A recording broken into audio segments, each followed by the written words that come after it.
All right, Joe Biden's got all kinds of plans to refill the Strategic Petroleum Reserve, which he has decimated, killed our national security. But Republicans are calling it highway robbery. Here to talk about it, nobody knows this story better than Senator John Barrasso of Wyoming, Senate GOP conference chair, head of the Energy Committee. Mr. Barrasso, as always, Senator, welcome back. Highway robbery, you all are calling it. Well, it is, Larry. I mean, take a look at this situation. I was in a high school the other day. First kid asking a question, Cody, Wyoming, why are gas prices so high? And every American could ask that question because we're all suffering under high gas prices, high grocery prices, trying to afford to heat our homes. And we know the reason behind it. And it's the policies of this administration.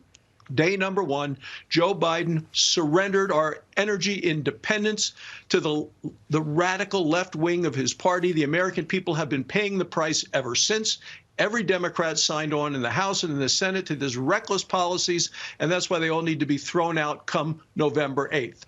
So here we are. This is what the president is doing now because he knows Republicans are soaring and the Democrats are hemorrhaging. He's looking for a Band-Aid that he can put on this big gaping wound the Democrats have. So he turns to the Strategic Petroleum Reserve, which, Larry, that's there for a national energy crisis, not for a Democrat election crisis. But that's how he's using it. The American people don't want to see. This is an emergency supply.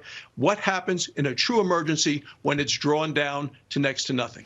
By the way, Senator Barrasso, let the record show, I have been to Cody, Wyoming, on 2 separate occasions. I have been there. And so has my wife, Judy. But I won't go deep into it, but I have been there. I've even walked down the main street. Anyway, what I was wondering was, here's President Biden talking about buying back the SPRO, refilling it at roughly $70 a barrel. First of all, he doesn't know he can get $70 a barrel because OPEC Plus wants $100 a barrel. But memories are short. Wasn't there a time a few years ago when President Trump wanted to buy back Strategic Petroleum at about $20 or $24 a barrel, and the Democratic Party stopped him? Huh? What's up with that? Well, you're absolutely right. This president has released more oil from the Strategic Petroleum Reserve in less than a year than all the previous presidents of the United States combined. And the problem with this desperate measure is it's temporary. It's not going to work. You might be a little decrease in price for a while, but you're ultimately going to have to refill it. We wanted to top it off during the Trump administration between $20 and $30 a barrel. Chuck Schumer and the Democrats said no. That's the time to refill the Strategic Petroleum Reserve when energy costs and prices are low.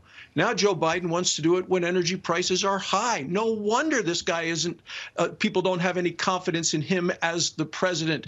He's in way over his head, doesn't understand the economics of the matter. The American people are suffering. People understand what we want: affordable energy, available, reliable energy. We need to unleash American energy. The way to refill this strategic reserve is to produce more American energy. But remember, Democrats love these high energy prices because they think it's going to force people to buy electric vehicles. It is a religion for them, Larry. That's why all these Democrats who continue to prop up this president have to be removed come November 8th. You know, just the last thought, Senator Barrasso. I mean, it's really something. The way Chuck Schumer a couple of years ago said $20 a barrel to refill SPRO was a giveaway to oil companies. But now Biden is going to do it at 70. But you know what? It pox on both thoughts because the Arabs, if we don't produce more, as you have suggested your whole career and now, if we don't produce more, it'll be 100 or it'll go back to 120. And then we'll be even worse national security and energy security shape. I mean, that's the tragedy of this story. So I don't know. The cavalry's coming. You just had Ted Cruz on. He'll be chairman of the Commerce Committee. We take the Senate. I'll be chairman of the Energy Committee. My goal is to lower energy prices for American families, restore America's energy economy. We know how to do it. We're going to use legislation. We're going to use oversight, vigorous oversight, as Ted Cruz was just talking with you about on set. And in terms of the confirmation process, this president is not going to be able to put into place in the cabinet in the different areas people of the same kind of radical agenda that he was able to do when Chuck Schumer was the majority leader. Thank you, sir. Appreciate it. Senator John Barrasso, as always, we appreciate your time.